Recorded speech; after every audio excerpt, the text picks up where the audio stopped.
Te vas a oír. Ay, a ver cuánto es aquí. Dice alto y está para arriba.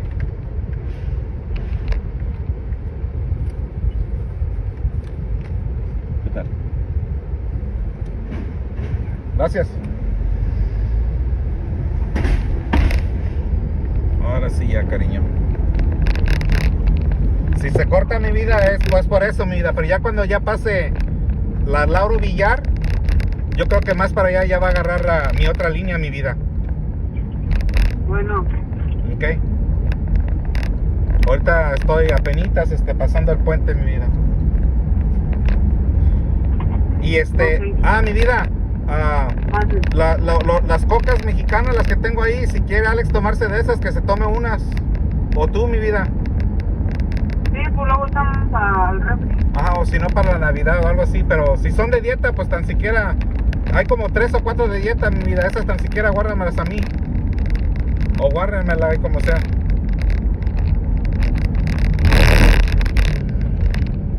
Ya estoy en México. Luego se mira en México los topes de México bien chingonotes. Mira, se le cayó la llanta.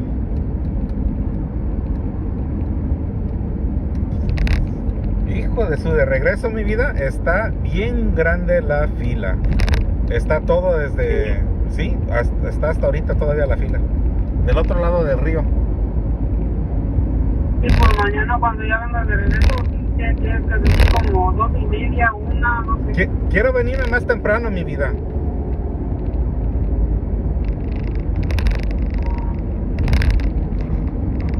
Quiero venirme más temprano, si es que puedo.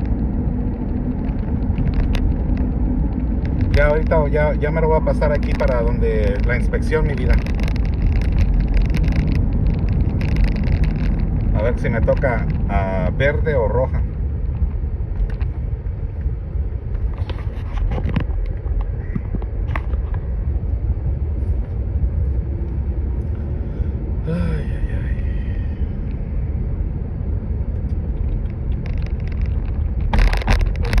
Los topes.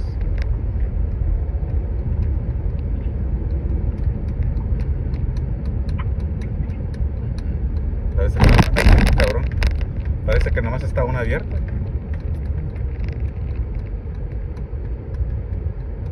A la Pepe ya le van volando las greñas. No, hombre. La Pepe dice que ya huele el drenaje de México. ¿Ya? Dice que si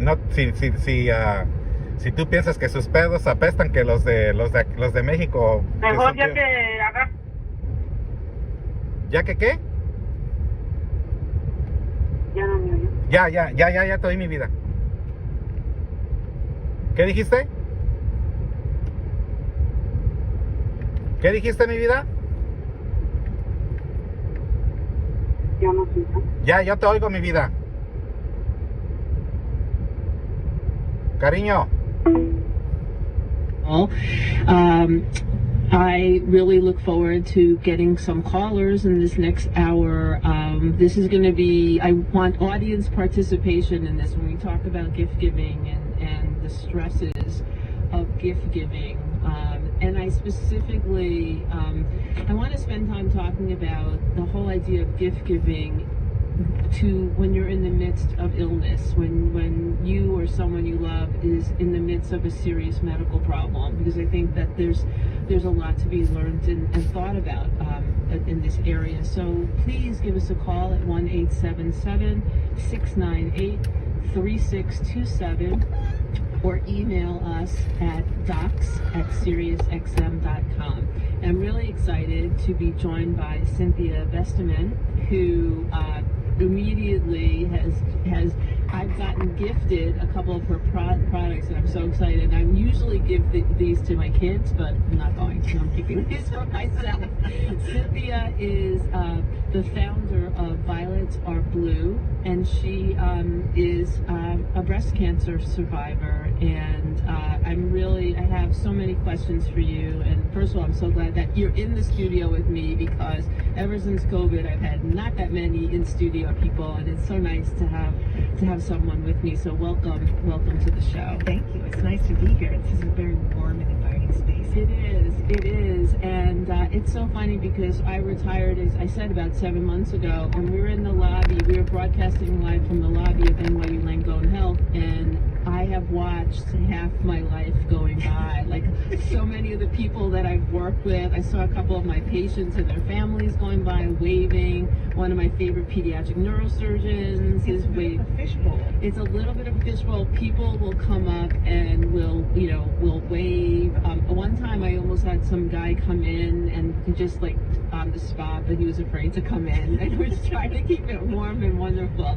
So Cynthia, I have so many questions for you, but first, talk a little bit about your journey, because I think that, we've done lots of shows on different forms of cancer, and had so many survivors come on, and I think the stories are important for people to hear, both for those who may themselves be at the beginning of the journey that you were on, but I think also to help, especially during this time of year, putting things in perspective.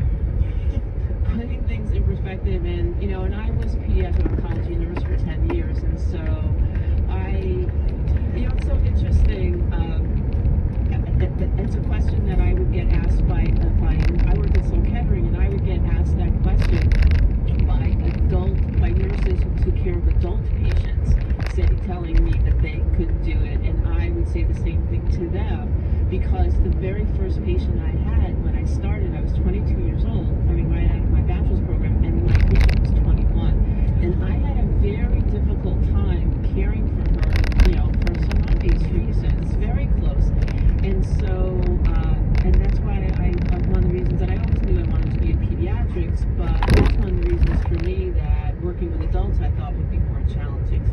So it's really interesting because I still get that same reaction about how, and I loved it. I absolutely loved it. But when I had our first daughter, and I went back, I couldn't do it anymore because it was then too close.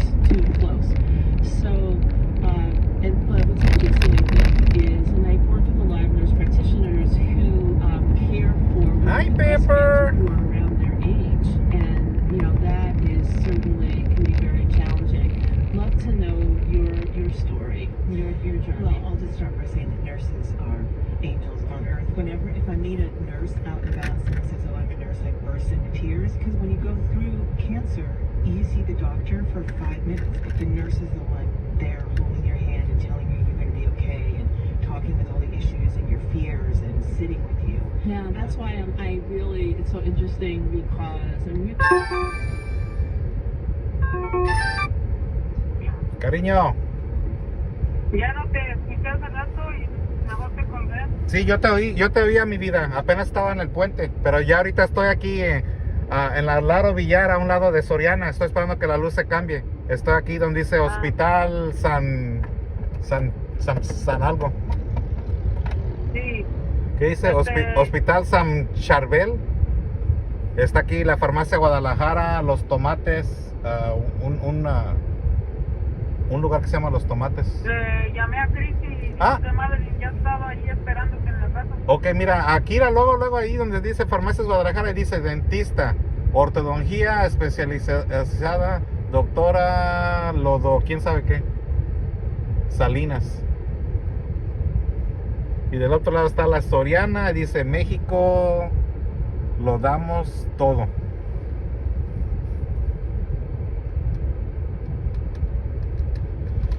No, hombre, esta luz se tarda un chingo, mi vida. For me, one of my greatest relationships over the years is the relationship that I had with the physicians that I work with, because I think one of the main reasons is the respect that they had for me in terms of what my practice was and what I did, complementing the work that they did. And so it's a marriage. Yeah, and that was one of the things that was hard about retiring, was leaving that work, my work husband and my work family, although I'm still here at NYU 1 day a week. So I have a caller, Stephanie from Arizona. Hi, Stephanie. Thanks for jumping in. Hi, absolutely. I was compelled to call you because you were a pediatric oncologist, and Mi vida, ahora sí. ¿Se cortó o qué? Sí. Ok, ahora estoy a un lado del Burger King, mi vida, en la Laro Villar y donde dice Hospital CMQ y tiene una flecha para la derecha. Sí. Y el... Amor, Mande. cuando llegues ahí con Cristi, Ajá. nomás, ¿Que se suba? baja nomás baja el puro guajolote porque la casa todavía no la bajes porque luego Ya no te oigo, mi vida.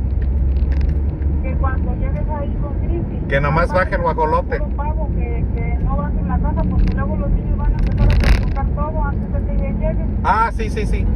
Ok, mi vida. Ya no te oigo, mi vida, pero a lo mejor ya me agarra la otra línea, mi vida, de seguro. Bueno, te llaman la otra. Ah, sí te oigo, mi vida, todavía. Absolutely. So I give my daughter and her husband a massage. Perfect. For I their, think that's great. yeah. And I think it's been helpful. I can't imagine that it has, and that's such a thoughtful gift, and you know that's one of the things that I wanted us to talk about during this hour is not so much is it something that they're telling you that they want or they need, and certainly sometimes those are the gifts, those are the go-to. But I think sometimes stepping back and trying to put yourself into the shoes of the person and what maybe something that they just wouldn't even think of doing for themselves because it's too extravagant, or they just don't feel like they have the time. But what are your thoughts about this? You just said something interesting, the time, and that's what I think is so important. And I do in October for breast cancer awareness, I do one rant every year. I get on my soapbox about. I'm bringing you back next year. Yeah, I'll be here. Yeah, you'll have to kick me out of here because I feel so passionate about where people donate. They think they're doing a good thing by donating to the big names that they know. But what is more important is in your community, women that you know, give them your time. Go over, help them organize their house, cook them a meal, take their kids, or if a child's going through something, think about the caregivers. What do they need? Do their laundry, or say a lot of times people don't know how to get to their treatments if they're not in a city. Right? You're not allowed to drive after you have chemo, of course. Right. Who's gonna pick you up if their spouse has to work, or sit with them while they're getting their treatment? During COVID, of course, you couldn't do that, but now, sit with them and listen to music or make a playlist. Give them your time, and also think about the people around them because they are going through something as well, but they're getting none of the attention. That's a good point. With a grandparent or a parent, give them a gift certificate for a nice meal, or just say, I'm going to take care of the kids, or I'm going to sit at home, you guys go out, see a movie, put your feet up. So time is the main thing, and donating to causes within your community, because that's going to have immediate impact. A small local charity, exactly where the money's going to. Yeah.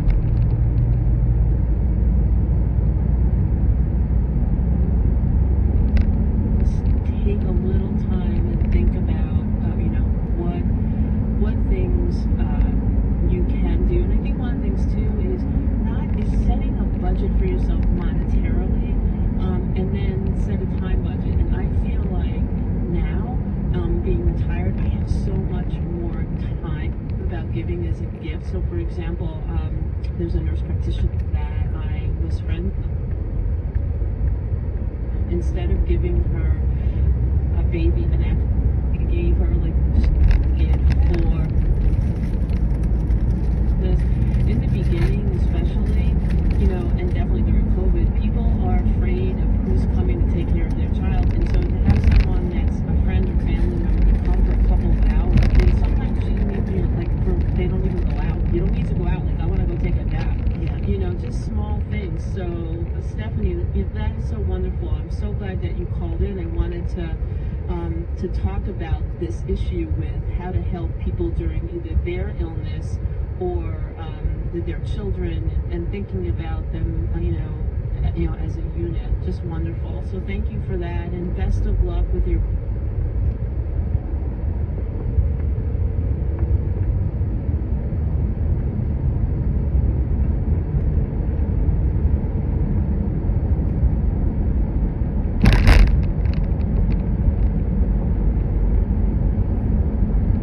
Mande. Entonces, ¿bajo a la Pepper o no? ¿Me oyes? Bueno, Entonces, ¿bajo a la Pepper o no? ¿quién me oye? Sí, yo te oigo, mi vida. ¿Me oyes?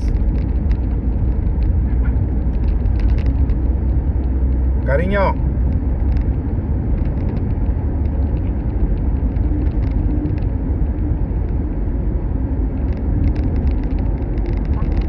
Cariño. Breast cancer, thank you very much. But it's the time that people spend with me. I have girlfriends who, you know, took me. Cariño. Cariño, ¿me oyes? ¿Me oyes?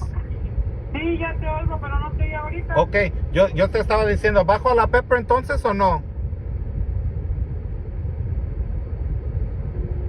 ¿Me oyes? Ya no te oigo, mi vida. Ya no te oigo. Que si bajo a la Pepper. No bajes la caja del mandado nomás. Que si bajo a Pepper. Pepper, Pepper. ¿Me oyes? Sí, ¿Bajo a Pepper?